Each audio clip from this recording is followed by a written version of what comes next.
The great Winston Churchill is known for a lot of things, and he said a lot of smart and wise words.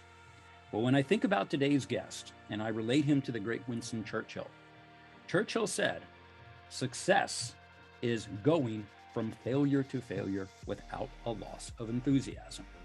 And when you think about what that man achieved, the success that he achieved over the course of time was generated from what he learned in his failures. When Winston Churchill set out in his career, he was a soldier. He never knew he would be prime minister. Two completely different things. What you do on the battlefield is not the diplomacy that you practice when you live at 10 Downing Street. Today's guest is named Brian Covey. He was a great athlete, but no one ever told him as he was succeeding as an athlete that one day he was going to do something so completely different that had nothing to do with the athletic field, but had everything to do with recalibrating, redefining, and refocusing on what his definition of success really meant. Because when I think about Brian and I read his book, Conversations with Covey, what he is asking you to consider and what he is inspiring, what he is provoking is a change in his growth mindset so that he could wake up every day in the service of yours. It is an honor and it is a pleasure to welcome Brian Covey to A Climb to the Top Stories of Transformation. Brian, welcome. Chuck, thank you, man. I've been looking forward to this, and I'm glad Steve connected us. I'll plug him in there. And I love meeting great people. And I was listening as you're saying that quote, and I was like, man, you can always learn from history and then apply things today. And so I'm excited for today. Thank you for having me on. I appreciate that, Brian. Well, thank you. I think when we come into each other's lives, all of us are trying to relate. Is there something in the individual that we met? And yet when we meet people, we see the presentation layer. So we note the enthusiasm, the way they speak, and we begin to form impressions. But what's interesting about you, if I were to look on LinkedIn and I were to see what you do now at this organization, which is really having to do with loans and mortgages and things, you are the largest, one of the largest loan companies in America. People form a certain impression that you must have majored in accounting or finance. You must have gone into banking from college, yet you were not in any way qualified to do what you do, and here you are. So before we get into that, let's back up a bit, Brian. As you were growing up, what did you set out to do? Ooh, that's a great question. Well, I always start with the foundation of I had two amazing parents that worked exceptionally hard. My mom worked for the city of Memphis, so in government. My dad actually kind of recalibrated his career where he was actually counseling in prisons and was a pastor, and then went back and got his doctorate and taught for a little bit at University of Memphis, which was Memphis State, and then really had his calling into counseling. And so I said, he had the entrepreneurial spirit, but he had the counselor, the psychology, the mindset side.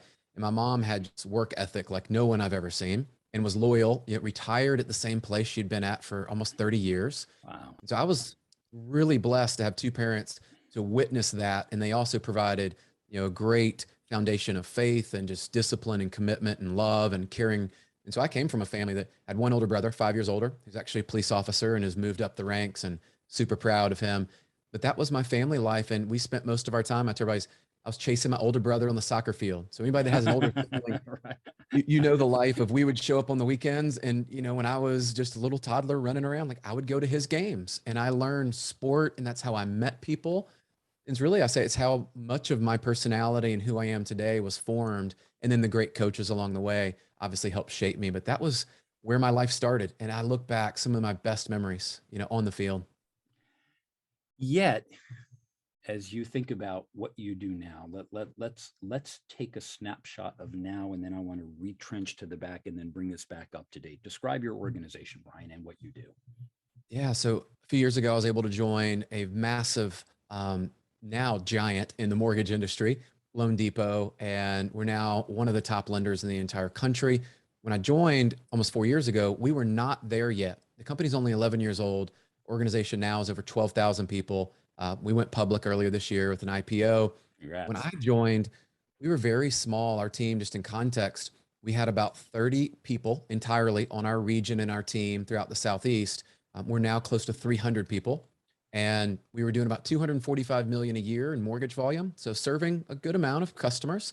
This year we'll do 10x that. We'll be right at 2.5, maybe 2.4 billion dollars, and we're massively growing, opening new markets. We just opened Jackson, Mississippi, opened Chattanooga, and I've got around 15 leaders that are directly in my care that I'm helping them grow their careers. And all of us, Chuck, what's fascinating to me is we're all leading the largest teams we've ever led in our career. And so it's this beautiful journey together of none of us have ever been this space, but we're together in it and we're helping each other. And somebody's a little further than someone else and they can give insight and wisdom. So you'll hear this in my language a lot, but I'm a huge proponent of team first, because I think the team with the people that will collaborate and play together well is going to win. Well, that's a great message, Brian. But I think part of what you learned before you even went into the mortgage business back in 2005, 6, 7, you were on the soccer field and you were playing a sport that unifies efforts so that you have one goal. No one gives a damn necessarily who scores the point, but all other people on the field are putting yourself in a position to get that point scored. You learned from a solid foundation of parents and on that team how to be a team player, but also how to lead.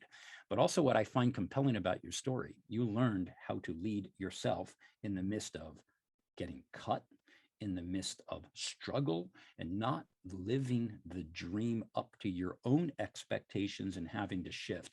Tell us about that part in your life, because I think it's more foundational to loanDepot than anyone could possibly imagine.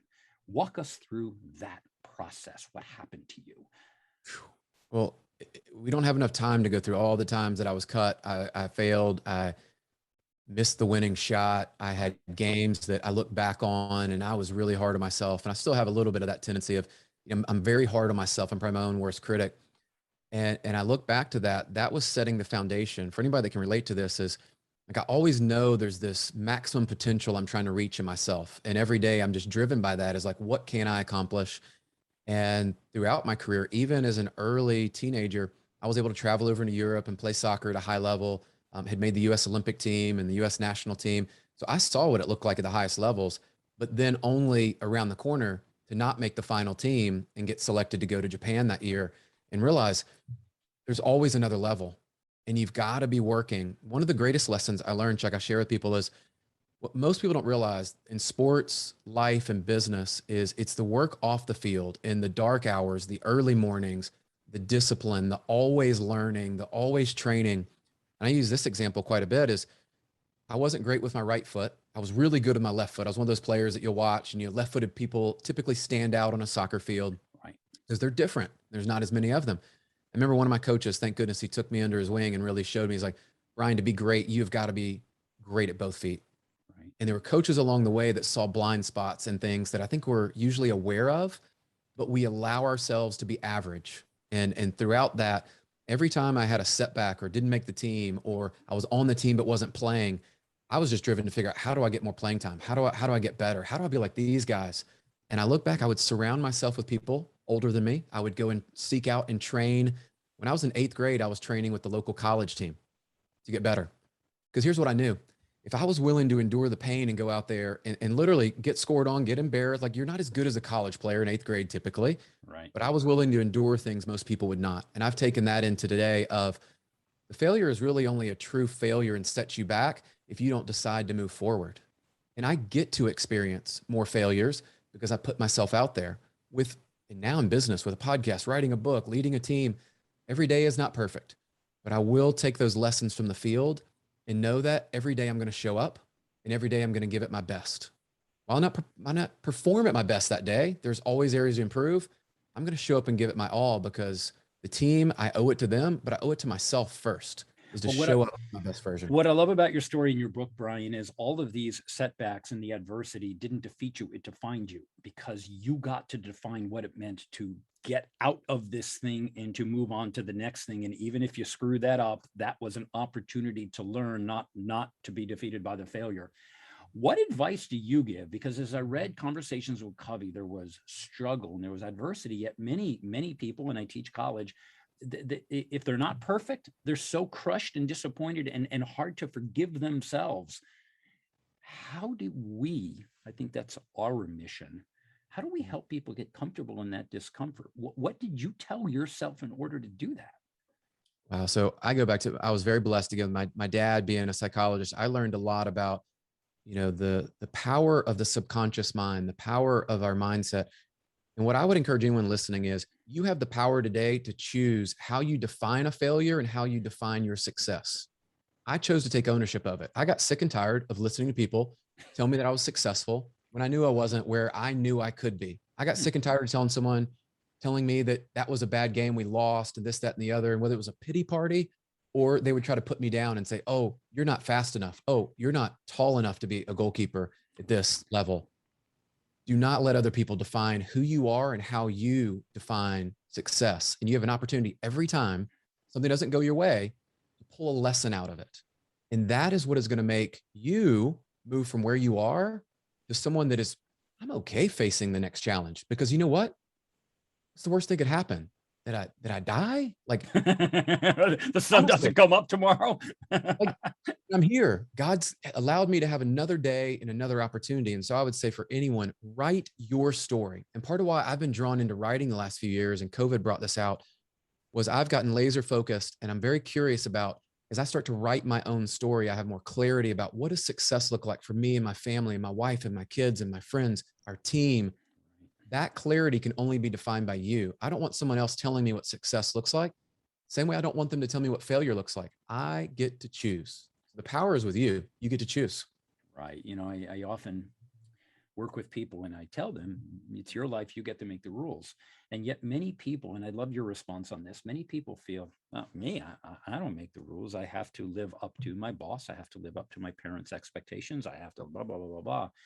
How do you coach people to stop living up to all those other expectations and to live up to their own? It's an easy message to say, harder to internalize. What do you do? It is. So what I would encourage anyone that's going through that, and I've been through those struggles, and it's that mode of we're trying to please someone else. Right. And I would try to dig a little bit deeper as to why are you trying to please them when the reality is, guys, if we look at social media today, most people are so consumed with their own lives and what they're posting and what they're doing. I hate to break it to you, they really don't care as much as you think they care about what you're doing. They don't. They may hit the Underlying exclamation point. Thank you for pointing that out. yes, they may like it, they may comment, and there are very few people in your life that are going to come along that are going to challenge you like you can challenge yourself. They're going to know you like you know yourself. And so my advice to anyone, and to kind of coach them through that, is when you start taking ownership of areas of your life, what's going to happen is that confidence becomes this energy I've found in my own life, where I'm confident about the fact that I'm going to go try things, but I'm also confident in the fact that it may not work out, Right. but I'm going to adapt to that situation. Right. And the way that I've faced these is very simple. I have some foundations in my life of, I took up CrossFit years ago, which every workout is a big challenge. I like to challenge myself mentally and physically. I do think there's a connection there, and it prepares you for when you're in a challenge in business, in life, somewhere else. Find areas in your life that you can start to stack base hits and wins. Many of us want the grand slam. It looks awesome. You're the hero. Right. What about the person that's putting in an extra 30 minutes a day, an extra hour a day to get better somewhere? You don't think in a year you're going to be substantially better at it? So if that's an area you want to improve in, I would encourage you to get clear on that and have clear expectations. And what do you want to accomplish in that season? And for me, it was reframing how I looked at social media, reframing how I solicited feedback, reframing how I gave feedback. And I was very intentional about how I went and attacked it, because it wasn't a strength of mine. Now it quite honestly is. Like I don't worry about that stuff. Like I'm becoming more me. I'm in a t-shirt. I used to dress in a suit every day. That was the mode. Yeah. Like I've tried to break. The more you can break the patterns that you're in, the more comfortable you'll become with yourself. And that's where change happens. Well, you wrote a wonderful book called Conversations with Covey. Why did you write it, and who did you write it for? Oh, great question. So this was birthed out of the kind of quarantine, COVID season. Yeah, you had time at home. Oh, have I tell everybody, you probably everyone listening has a dream or something you've told a friend. Maybe you haven't told anybody because you're too scared to tell someone. That was it for me. I was like, I always want to write a book, right? We have a little lineage in our family. Like a lot of people have written some books and stuff. I have friends that have written books. I was like, man, I'd love to write a book. I don't know how. What's the first thing you do when you don't know how to do something? Well, you can go to Google, Or Right, I'm good a start. people person. So I reached out to people that had written books. I was like, hey, how do I do this? Like, they're like, well, what do you want to write about? I don't know. And then I had this idea that hit me. And the difference between an idea and actually going into execution, delivering that book was me just saying, I'm going to do it. And I reached out to a few people. I got a better understanding of how does the process work? How does publishing work? How do I write this? How does it come together? And the idea came to me because I was having these phenomenal conversations. And in my 20 years or so now in the financial services industry and playing sports as well, I met some amazing people. They had wonderful stories. I knew I enjoyed spending time with them. Most people, it would not either know them or they couldn't get access to this level of some of the folks that are in there are phenomenal speakers and they've risen since the book. Some of them have hit even higher levels. I thought, wouldn't it be cool if we shared their stories and we really showed how you and I are a lot more alike, how we've all faced struggle, how we've all faced adversity, but how we've built it back. And if you could take that into like a mini TED talk, like if you could hear them for 10 minutes and they would give you their best lessons in life, could I put that into a book? Because I recognize not everybody listens to a podcast. Mhm. And I realized, well, I have these amazing stories. What if people started reading the book? And I'll tell you, Chuck, like I was blown away. The people that have reached out in the audience, who it would be for is anybody right now that feels like they're destined for more. Maybe they don't know how to get there. They don't know what the next step is. Right. Or you're in a storm right now and you're in a season of, man, you've been beat down. Like things have not gone your way for a while. And you're just wondering, like, how do these people have like appear like they have it all? Well, one, social media might show that they all have it all. These are real people that are featured in the book. And they come from all walks of life, everything from Shark Tank to being on, one of the guys, the Jerry Maguire movie was filmed after his firm, to people that have come over and they're the first generation that they've actually come to the country legally and they didn't speak any English. Like, I mean, put it all out there. What, what's your struggle? What's your challenge? They all had it and they overcame it. And so I'm hoping it will inspire and motivate people and also equip them with the tools to go take action in their own life. And Brian, what did you learn about yourself as you wrote this book? Well, interesting enough, and you probably find this too, Chuck, is when you're talking with people, you start to realize things in your own life of, hey, I do this pretty good, but I'm not on that level. And they would share little things. And one of those I share quite often now is this Sunday planning with my wife and I, and we go through our calendar, which was a tactic to get better at organizing my time, make sure I know when my kids are playing, like make sure I know where my meetings are, all of that. That was phenomenal. One of the others was talking about identity and mindset and the differences there. And what I learned is everybody has a story.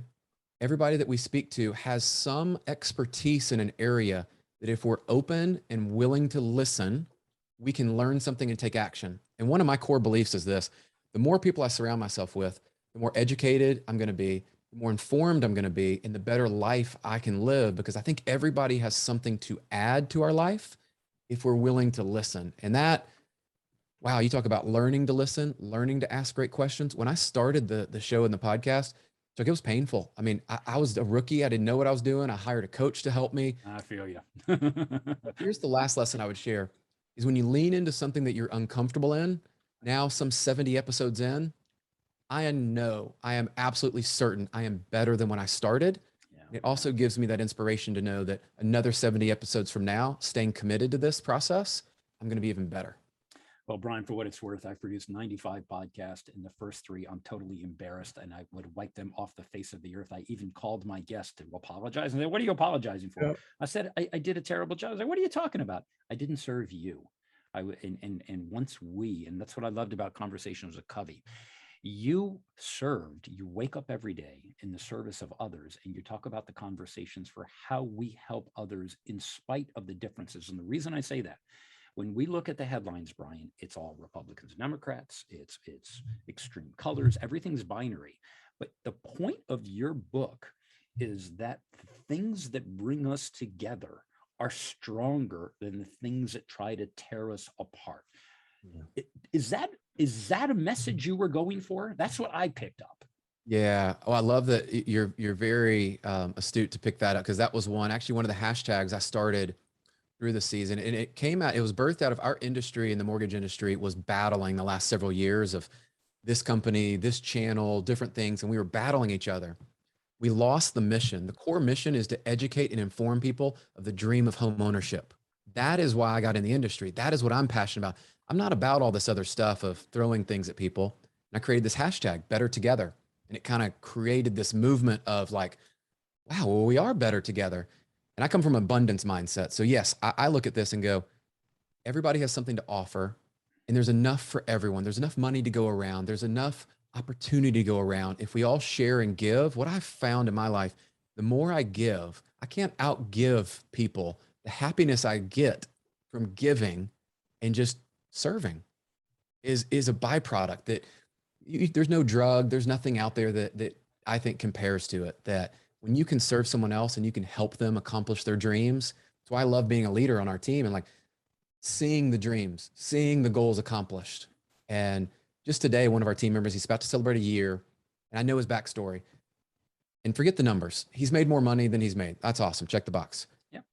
But his family life, and what he told me is he's got more time with his kids and he's got more time with his wife, and they're taking more trips together. For me, you can't give me enough money to like that. That fuels my fire. And so, yeah, I think people need to look at what makes us more alike and work off of that foundation and figure out how can we help each other serve towards a bigger goal and forget all this other, people major in the minors is what I call, like, major in the majors, spend time on things that matter. There was one other prevailing theme, and I don't know if it was underlying in the book, but it was, even though you continue to redefine what success, the underarching definition of success in Conversations with Covey is success is not measured necessarily by possessions and the bank account, but by the lives you touch and the communities you build. Did I have that right? Yeah. I mean, here's what I look at in this, Chuck's like, throughout my life, I can look back to people that made an impact on me in a season, at a moment, in a time that they helped change my trajectory. Like, look, I still had to take action. I had to take ownership of it. I had to do that. And I just think about this lighthouse analogy. In the lighthouse, you could be coming in from the storm, or it can kind of like give you guidance of where to go and all this. And I think about, I always want to be known as a lighthouse. And that's one of the things, like, I had a mentor ask me years ago, like, what's your legacy? What's that going to be? And I want people to be reminded of like me being a lighthouse, Right. adding hope and inspiration, right? Like, yeah, that's what it's about. So yeah, I find that to me is something that if you live life from an abundance, you can't measure it. Yes, we all want to have financial freedom and we want to do those things, and those are wonderful. Like, I've had a lot. I've also hit rock bottom and not had anything. yeah, In those seasons, you still get to wake up another day if you're listening to this, and you get to get in the game. So I would yeah. say, get in the game, live your best life, and be grateful for what you have, because you've probably seen this too. Is doesn't matter if you have a little or you have a lot. It's interesting how those same people had gratitude in Oh, both. I think I look, Brian, at, all the people you've had on your podcast, on mine, all the wonderful people that have come in our lives. I think there is one common thread that, well, there's a few. One, we all recognize can't do it alone. And that's what your book came out. Your book said that. Your book also heightens the contrast between light and dark, wins and losses, the contrast of things, and you become the guiding light in between. Because whether you win or lose, you don't know whether you're joyful or not, but what everybody needs is a guide. Some people look up to God, some people look up to their mom and dad, but you're always that beacon, that shining light, because what else are we going to do for others than to try to shine the light and to help them to find their direction? And that's what you do on the field. That's what I do on the mountain. And it's wonderful to see that. Now then, just wrapping up, Brian, the most interesting part of this, who knew you were going to go into the business of, it's not the loan business, in the business of helping people find and buy and own their home. Yeah. Why did you do that? Well, so think about, like, anybody that's listening out there. I was at that time just dating, now my wife. Had some friends that were buying houses. It was horrible. Like the stories that they would tell me, and I would see what they would go through. And I'm like, I always wanted to buy a house too. I never really knew if I could. We rented at first. And I remember seeing my friends go through it, and they would ask me questions. I had a weird fascination with, like, I did like finance. I did study into marketing, and I did like account. I like numbers and things. So I'm like, well, what am I going to do with that? Like, I don't want to be a financial planner. I don't want to, like, all the jobs. There was a hiring freeze going on right when I came out of college, because I'd come back after I'd played professionally. Right. No jobs. I'm like, well, I've got no experience. Everyone told me I had no experience. So I found a need, like many people, my friends that I went to church with, played soccer with, and grew up, they're all like, hey, we want to buy a home. I'm like, well, like I know a little bit about mortgage. Like I've studied a little bit here and I can probably help you. And that need continued to grow. And I recognized an opportunity of when I went through the home buying process myself and not really having someone that could guide me through, I wanted to be that person because it wasn't so much what I knew, it was the care I could take and to guide them through and to be relatable and understand. So I built my original business model was on first time home buyers and friends around my age that didn't understand the process. And I said, hey, look, I just went through it with you. I understand it. And then I started to hone in on my craft, study, get mentors around me, and actually understand the mortgage business from credit, income, assets, programs, all of that. And I became a student. I would come home and highlight guidelines and read and just, I remember those days. But it was really birthed out of that. Chuck, I wish I could tell you I liked people. I really did enjoy numbers. That was something fascinating to me. I was always fascinated by the stock market and things like that. And I thought, well, my friends are struggling with this. There's probably other people and I could be different. Well, this is an interesting evolution for you, Brian, because your transformation occurred in the fact that you are of mind, you are of heart, and you have intuition. And I think all of us that apply any one of those three, when I regard your story, it was very much in the mind and it was very much in the intuition, but mostly in the heart. Because what you're describing is you're filling a need out of the love for your friends that you could find a better way, in spite of the fact you knew nothing about this business. How cool is that? It was awesome. That's what you look back at that. And I remember I drove over an hour one direction. Like when I finally got an entry, like when I talk about entry level job, like I was basically an assistant to someone, right? Like just hire me. And they said they would teach and train me. And I remember being an athlete. I said, that's what I wanted. I knew what I wanted, which was someone that would come along and they would teach me the business. Cause I did recognize I didn't know it. I didn't know it, but I wanted to. Well, you, instead of filling the mind, the first thing you did was cleared your mind, because what you're describing, Brian, was everything in your book. When we think about mindset, there's two poles. There's the fixed mindset that everything happens in a linear way, and that's just the way the world is. What you describe is the growth mindset. It's the twist, the turns, the struggles, the challenges, and the adversity that are not burdens, but opportunities. So what I'd like you to do is finish up with our guests now, and let's there are a lot of people, Brian, that listen to this they may feel stuck, or they're simply considering, although they're scared to death of going from the soccer field to the mortgage. I'm speaking proverbially here. Yeah. What do we want them to think, to feel, and to do in this transition? Love that. Well, one of the foundational beliefs I've got is living life every day, love God and love people. Amazing how things will be birthed out of that single mindset as you go out. And I share that because if you do that, a lot of people are still trying to find their purpose. They're trying to find the next step. Right. What I have learned is I have this statement I make to myself when I feel like I'm in a rut or I need to take action, and it's actions over my feelings. Meaning that anytime I feel like I need to do something, I probably need to do it. I'm afraid, I'm scared, I have a feeling. The only way to counterbalance that feeling, in my experience, is you must take action. And that could mean you're going to go for a walk right now and clear your head. You're going to listen to a podcast and get more information. You're going to call someone. You're going to go take a meeting with someone. What I've found in my life, it separates the times that I had growth and the times that I didn't, is that I took action towards something that I knew in my heart. It was a feeling, it was an idea, but I took action, whether it was the book, the podcast. And what you'll find on the other side of that is I can't promise you it's always going to be easy. That would be a lie. That's not how life works many times. But what I have found is going through the tunnels and learning and getting outside of my comfort zone, every time it has prepared me for the next opportunity. And for all of us, what I would leave you with is think about your future self 5 years from now, 10 years from now. And we talked about this last time when we met, Matthew McConaughey in his speech and talking about the 10-year mountain chasing, right? Yeah. And I'm always chasing that Brian 5 years, 10 years from now, the dad, the husband, the leader. And what I want to look back on those years and say is, I gave it my all.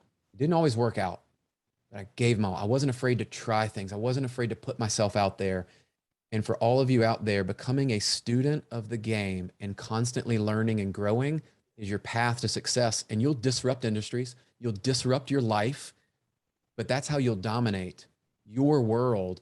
And what a blessing you'll be to those you care about And so I would say that's why you do it, right? Because you want to be that best version for the people you care about most. And Brian, where do our listeners find you?